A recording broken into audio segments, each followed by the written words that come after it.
But the difficulty is getting people to believe something that they don't want to believe. And in each of these cases, this is where the money is.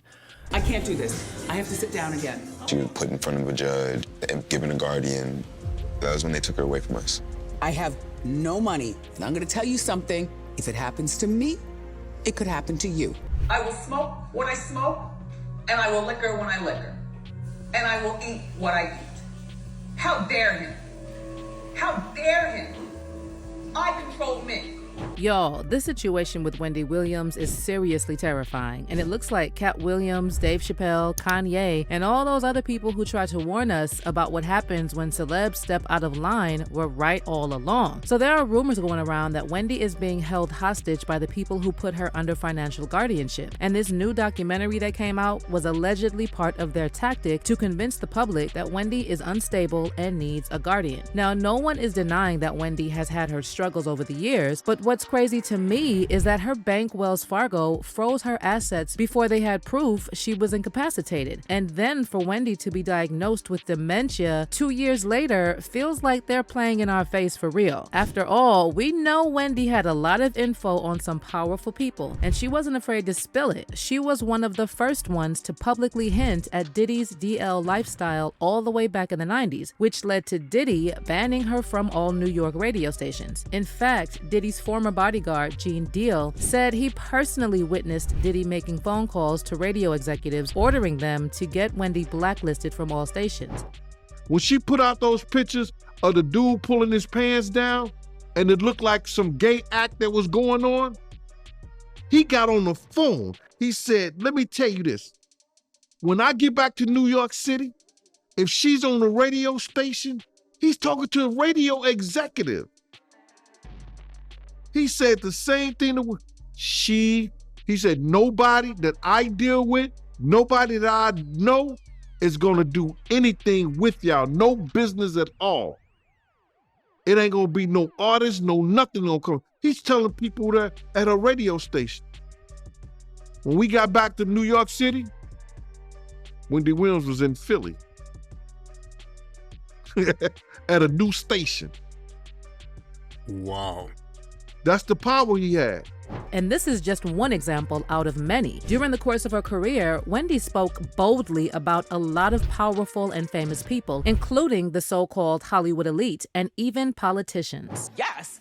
I don't even think that they sleep in the same suite or in the same hotel. I bet you there's such separation that she sleeps down the street at one hotel, he sleeps up the street at one hotel. He's probably jealous because her dressing room door is closer to the stage than his. Like, you know, Jay-Z is a good guy, you know, in terms of the music, but he's not as good as Beyonce in terms of what the world at large thinks.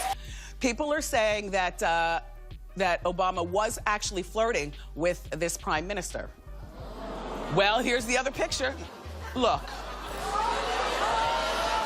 So does this mean someone actually silenced Wendy for knowing too much? What exactly did Katt Williams reveal about Wendy's situation? Let's get into it. That's why I can speak with impunity about the Illuminati, because I know who you would have to be in order for what I'm saying to bother you, number one.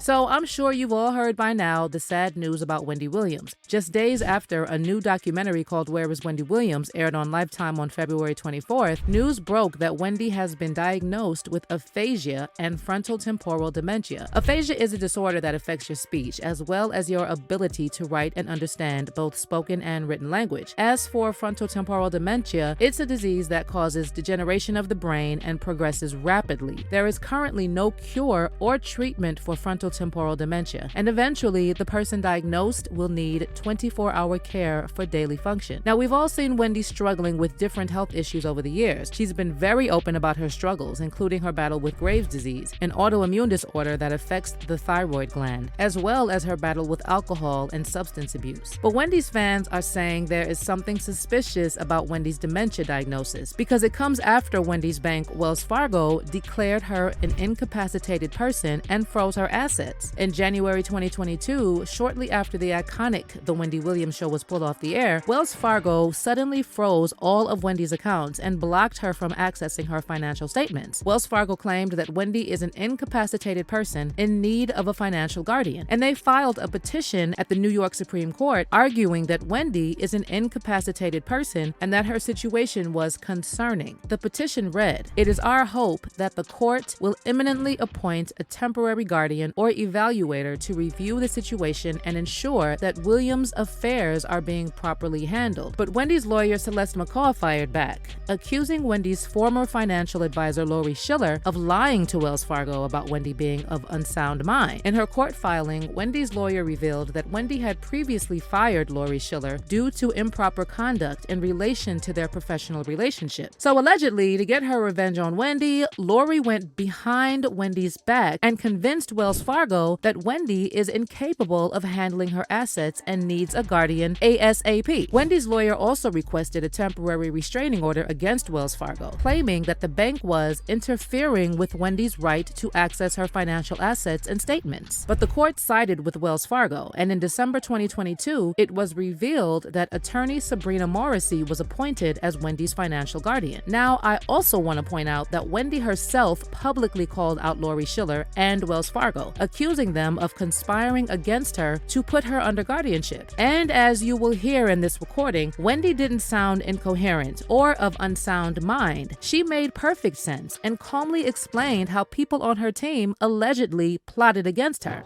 About my money.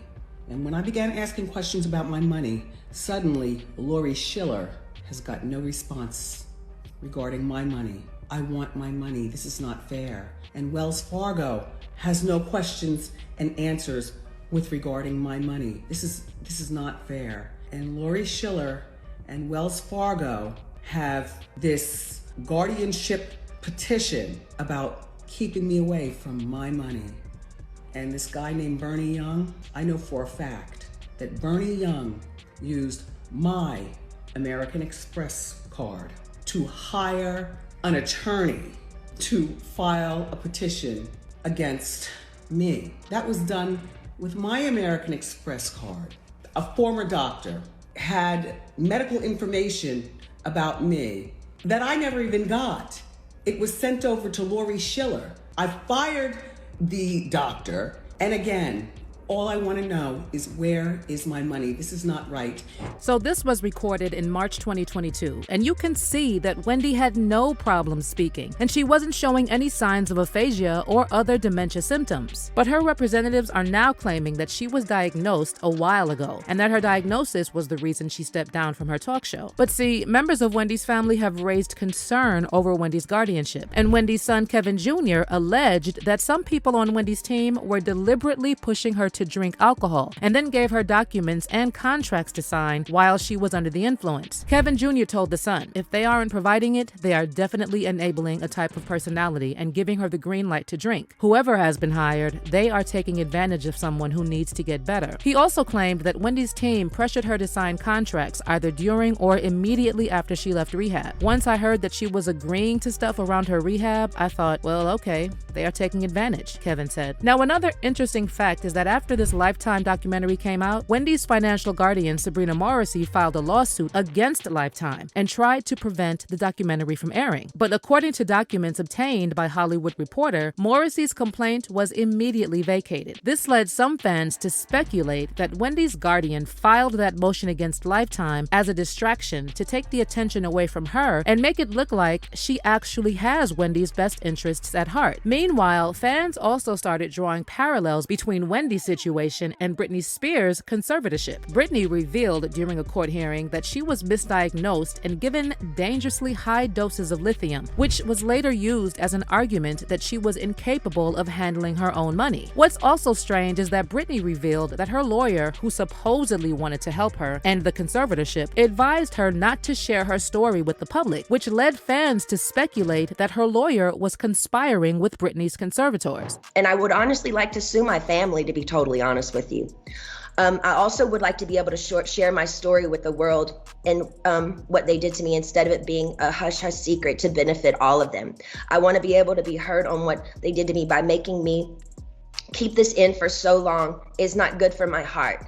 I've been so angry and I cry every day. It concerns me. I'm told I'm not allowed to expose the people who did this to me. For my sanity, I need you to the judge to approve me, do an interview where I can be heard on what they did to me. And actually, I have the right to use my voice and take up for myself. My attorney says I can't, it's not good. I can't let the public know anything they did to me, and by not saying anything is saying it's okay. I don't know what I said here. It's not okay. Actually, I don't want to interview. I'd much rather just have an open call to you for the press to hear, which I didn't know today we're doing. So thank you. And then Kanye West joined the chat, claiming that he too was prescribed a high dose of lithium. And when the host suggested that they were trying to Britney Spears him, Kanye said they were actually trying to take him out like Michael Jackson. What I'm saying is, look, they tried to medicate me. I was exhausted. They wrongly diagnosed me. And they when I asked them how much lithium did you want to put me on exactly, it took them 4 days to answer because they were embarrassed about the amount, right? And I refused to take this, right? You understand that if I had taken the medication, I would not be here, and it would have been, he was deeply troubled. We miss him. We love his music, though. Well, they would have Britney Spears you. I mean, look at they would have Michael Jackson or worse, yeah. So look at what they did. Look at what they did to Britney. When she went in, she was tired, she was exhausted, she was in a bad way. But 10 years of that medication wrecked her brain. You can see it now. Yeah. You can see there's not much of her left. And even years before Britney and Kanye spoke about this, Dave Chappelle revealed that he had to run to Africa after turning down a $50 million deal from Comedy Central because they were trying to convince him to take antipsychotic medication. And I knew I was going to leave, so I got ahead of schedule. And I bounced. And I didn't tell anybody where I was going. The whole time, they're trying to convince me I'm insane. They were trying to get me to take psychotic medication. I said, I'm not taking this medicine, man, because I know these people be trying to control you or maybe discredit you. I was afraid, like, you know. But you were stressed out. That's why. There's no question. But it's very stressful for someone to constantly walk behind you and say, you're insane. So it seems like there's a pattern in Hollywood that whenever a celebrity steps out of line or starts speaking out on certain topics, they either get called crazy, get hooked on something, put under conservatorship, or even worse. Katt Williams also spoke about this recently, claiming he tried to warn folks about people like R. Kelly, Harvey Weinstein, and Diddy years before the whole thing was exposed, but he was threatened and told to keep his mouth shut. Yeah, because in 30 years, I've done nothing but collect information, knowledge, and your secrets. So if you and a man was in a corner doing something you wasn't supposed to be doing, you will tell it. No, somebody come to tell me. Okay.